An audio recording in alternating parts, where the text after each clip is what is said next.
Hi, it's Dawn again. On Saturday the 13th, I wanted to make a short video on nationalism, definition of nationalism. There is a definition in your book. Um, I don't think it's the greatest because nationalism is often conflated with patriotism, and I think the book does do that. It's not necessarily patriotism, meaning putting the interests of one's own state and people above the interests of all others.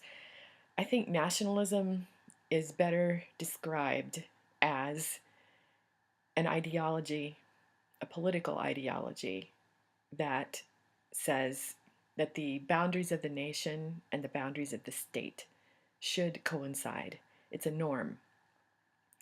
Uh, as your book notes, this norm arose around the time of the First World War with the idea of self-determination of nations, of peoples.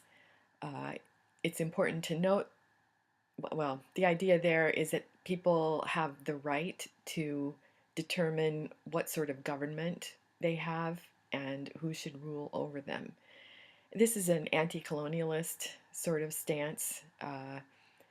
And it's also an important principle of international relations, the idea of self-determination of nations. The book does point out, authors do point out, that national self-determination as a norm is most often overruled by other important principles in international relations, the most important being the integrity or the sovereignty of nations and the non-viability or non-violability of international borders, meaning non-intervention by outside powers. So these norms are in conflict, uh, and I think it's a good thing to try to make a distinction at the beginning between nation and state. Those are two different things. A state is a territorial entity with boundaries. It has a population. It has a functioning government, and it is recognized by other such entities, i.e., states.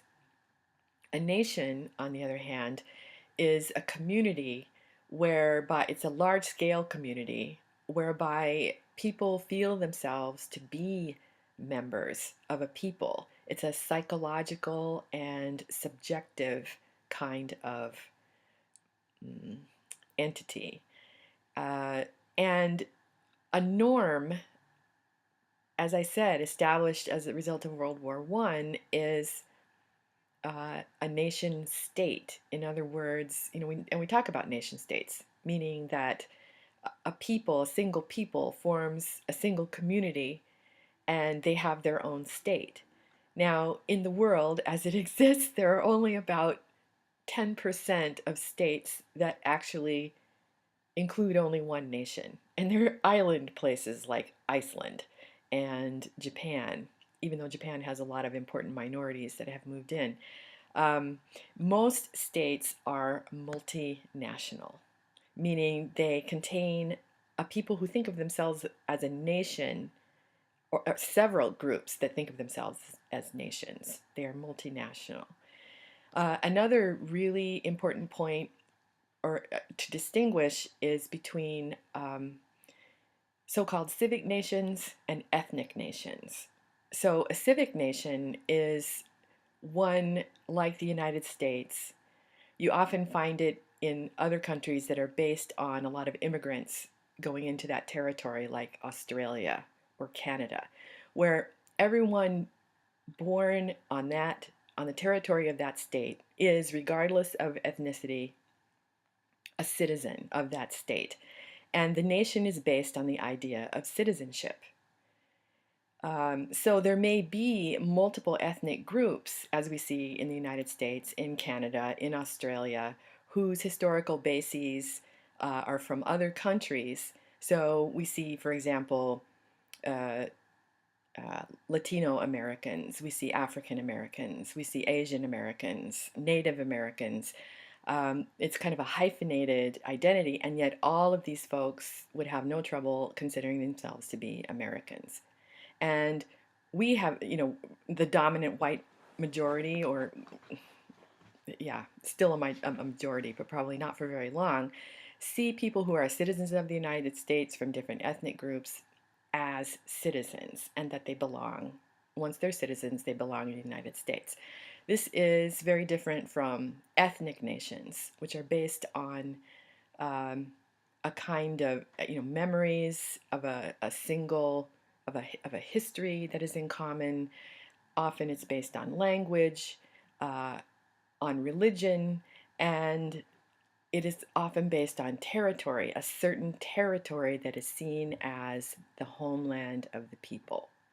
So you can see where this would be the basis of of conflict if two different nations regard the same land as a homeland. And that should be exclusively for them, for their nation. Most, mm, what do I want to say? Most importantly, I think the big conflict right now is Israel and Palestine. You can see, and sorry, my husband just poked his head in the door, and now I'm distracted. Um, anyway, two nations, two peoples who consider themselves to be nation, claim the same territory as their national home, and they're exclusive. So, in other words, the Israelis feel like Israel should be for the Jews. There are some Palestinian citizens of Israel, but there's issues about whether they are equal citizens.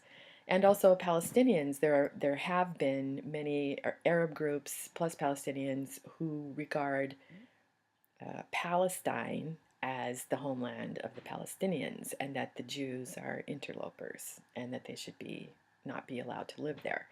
So you can see the roots of this very difficult conflict. So I think if you think of nationalism in terms of this idea that the boundary of the state and the boundary of the nation should coincide, then you have a clue or some clues about the origins of these conflicts that I've asked you to think about, these conflicts of interest and conflicts of ideas that the book lays out. So they say that nationalism is a conflict of ideas, and really it is a conflict of identities and kind of a superiority of identities.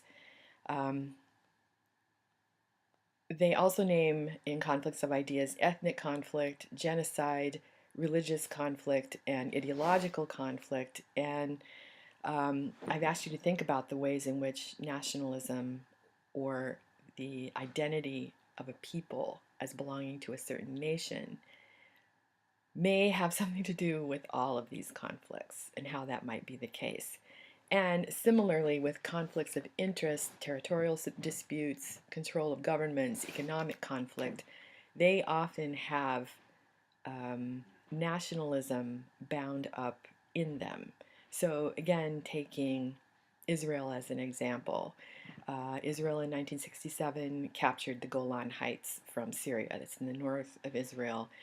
And there are a lot of water resources in Golan that if Israel gave up that territory, they would also give up access to those water resources. So, a kind of economic issue is cloaked in national identity. And there are those inside of Israel who see Israel as being a kind of greater Israel, that all of the historical lands from named in the Bible as being part of the Israeli, or not Israeli, the Jewish homeland or the Jewish territory should be part of modern Israel. This includes Judea, Samaria, and the territories that were conquered or taken over by Israel in the 1967 war on the west bank of the Jordan River, which, if you know anything about what's going on there, is designated as the possible state in a two-state solution for that conflict. The West Bank of the Jordan is seen as the possible state for the Palestinians. Um, and also, obviously, control of governments. Part of the ideology of nationalism is that people, a single community of people who think of themselves as a nation, deserve to be ruled by their own nationals, by the people in their own groups. So, or own group. What do you do if you have a multinational state? Who rules? So this is the cause of a lot of conflict. Now, I think you can see Syria as an example of a conflict over control of government that is quickly becoming a sectarian slash ethnic conflict, where the government of Syria, the Bashar regime, is in the hands of his Alawite minority. The Alawites are an offshoot of the of Shia Islam. There are some Shia and some Sunni who don't regard the Alawites as even being Muslim, but the regime has done a lot of kind of mainstreaming of Alawites, the Alawite belief into Islam over the last 30 years. So they regard themselves as Muslim, but you can also see them as a separate ethnic group. Um, Also in Syria, you've got Sunnis and Shia and Christians and maybe a few other minorities who live in Syria. Also, among Muslims, there are Islamists who are more or less extreme and who are supporting various militia groups or have formed militia groups inside of Syria. So, right now, various rebel groups are cooperating with each other to fight against the government. They've got a common goal, but it's going to be interesting to see if Assad is overthrown. Uh, what happens there? Is there going to be civil war? Will the Islamists try to make Syria an Islamic state? Uh, who's going to control the government? So this, I mean, these things are completely depressing. But I think it's a really good illustration of the material in the chapter. So I hope this helps for you to think about nationalism, and please do post to the thread that I put up. Thanks.